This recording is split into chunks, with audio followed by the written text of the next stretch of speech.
Yo, yo, yo, what is up, my fallopian tubers? Cesario from the Barrio coming back at you with another video for your butt.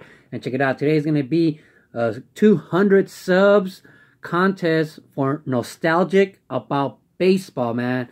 And he has a real simple giveaway. All you got to do is show all your favorite cards from a certain era.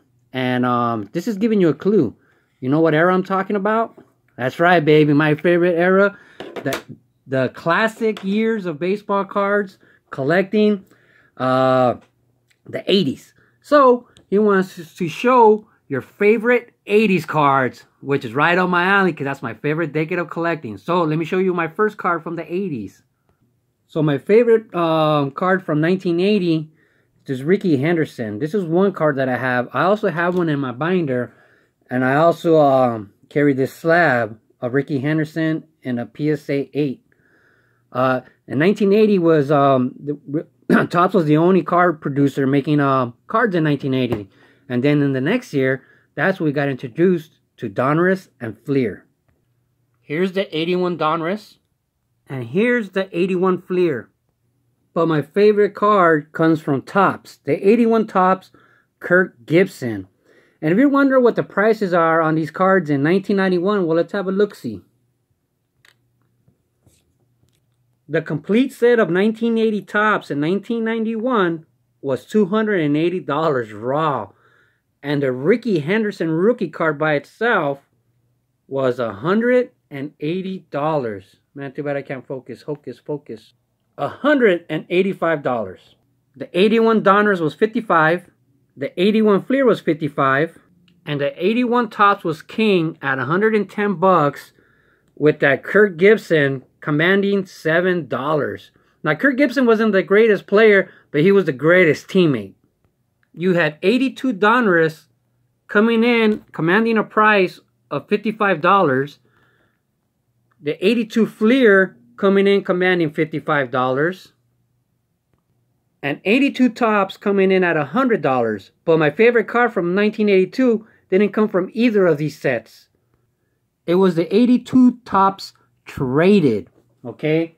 So the traded sets came separate in a box set like this. Alright? Where you usually found people who got traded or rookies that got called up. You know, just like Randy Johnson. Before he became a pitcher, he was an outfielder. But he didn't make it until his comeback as a pitcher. But my favorite card from 82 is the Cal Ripken Jr. Updated rookie card. He had a regular card in the 82 set, but with two other guys. And the solo card commands the most money. The 82 Topps traded was coming in at $65 with that Ripken coming in at $45.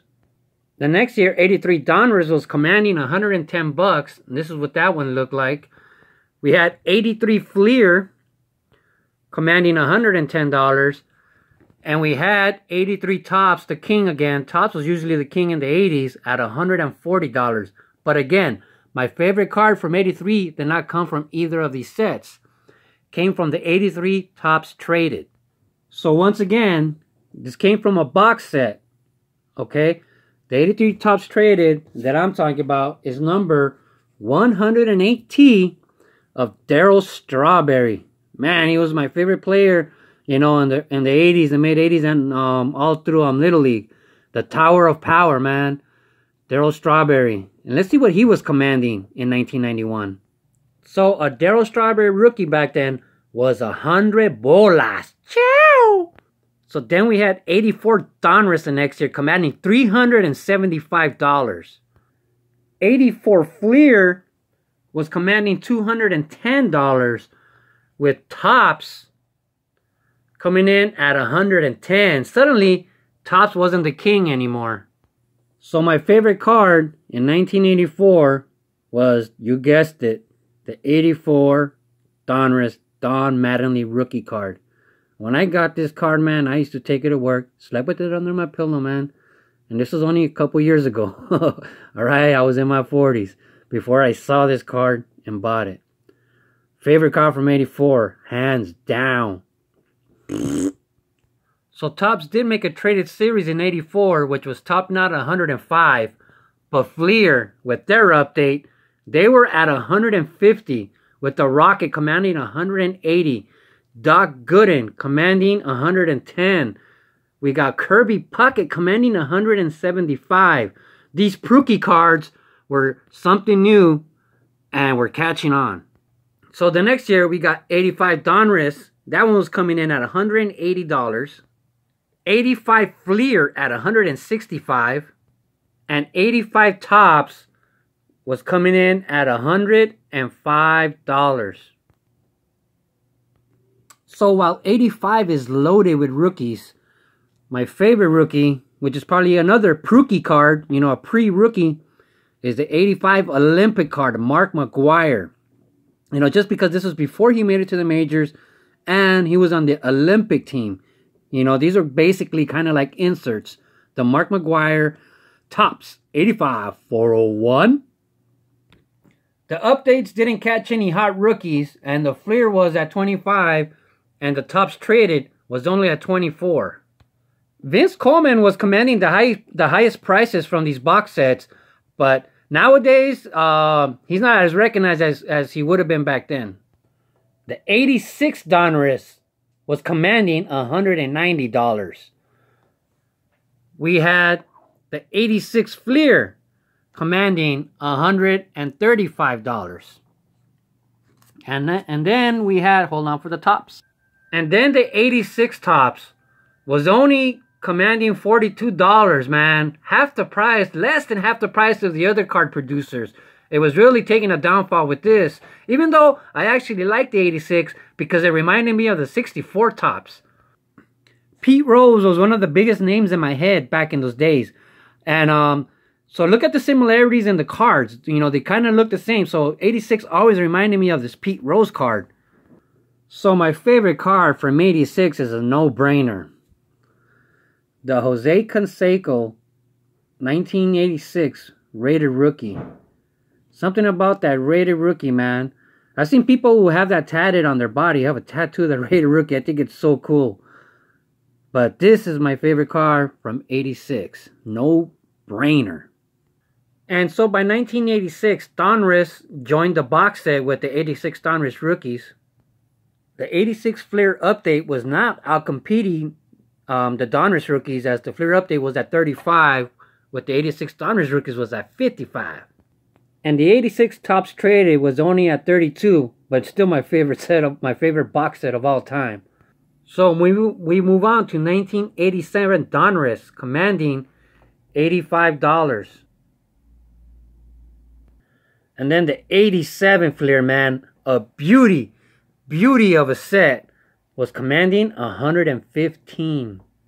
And then we got 87 Topps, which commands a lot of love in the hobby today, but it wasn't getting the same respect back then. And my favorite card from 1987, which I've said this many times before, sometimes I put it on my list of my favorite card of all time. For whatever reason, man, this card just did it for me back then. I mean, you know, I think I popped my cherry to this card accidentally. The 87 Fleer, Will Clark. This design and Will Clark, you know, in 1987 was it. Will the Thrill Clark. So the 87 Donruss rookies didn't come out as hot as the 86, where it was only commanding 20. The 87 Fleer update was worse at only 17. And the 87 Topps traded, well, it wasn't doing well at all at only $13.50.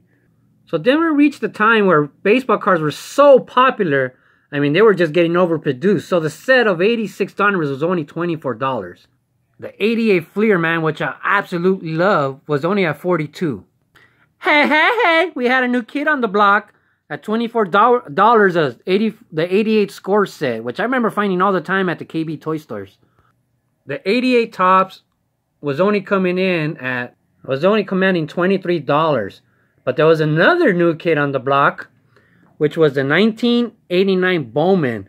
But it wasn't so popular at first because it was so big and they didn't make anything to put them away in. They were the larger cards and kind of mimicked the old Bowmans from back in the day.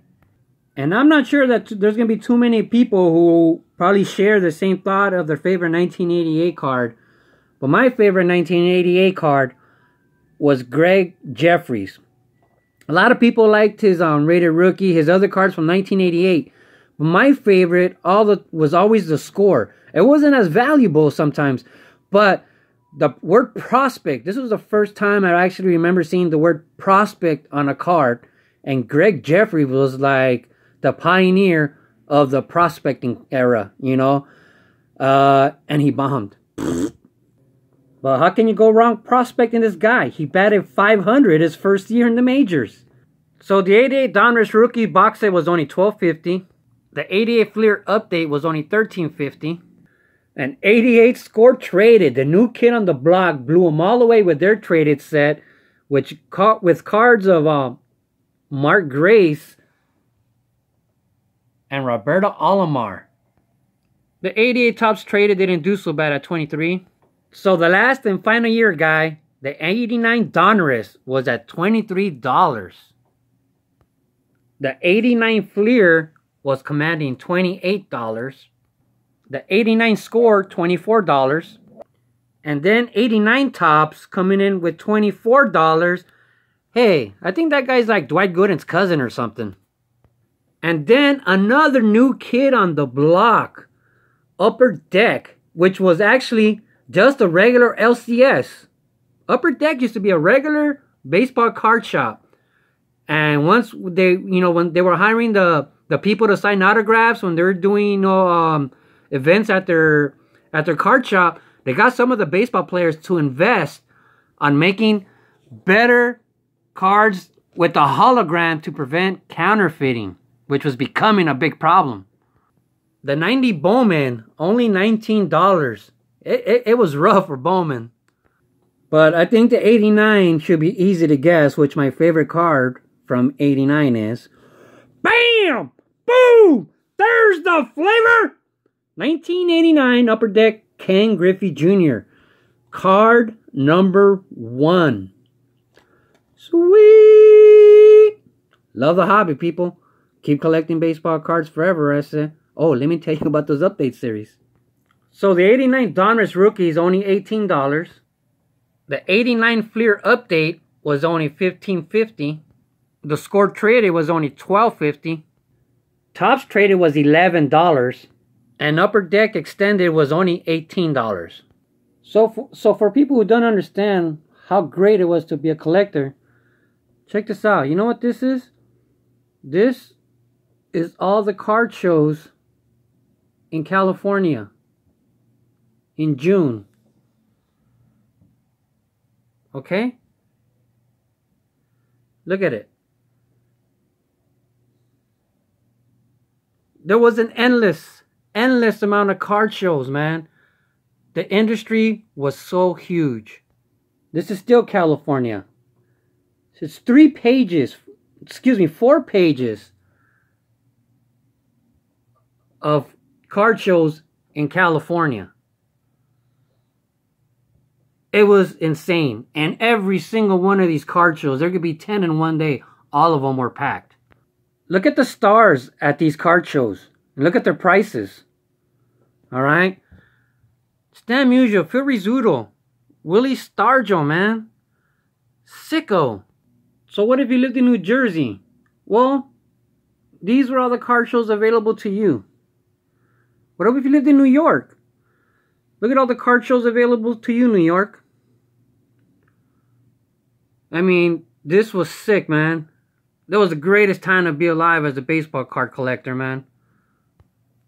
Look at the advertising for the 12th National Card Convention. Look at that. You read that right? Free autographs. Insane, man.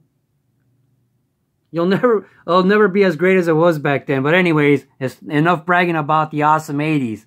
Just love the hobby, people. Keep collecting baseball cards forever. I said, congratulations, Nostalgic About Baseball, on 200 subs. Man, what you kids know about this, huh? What you kids know about that? Ciao!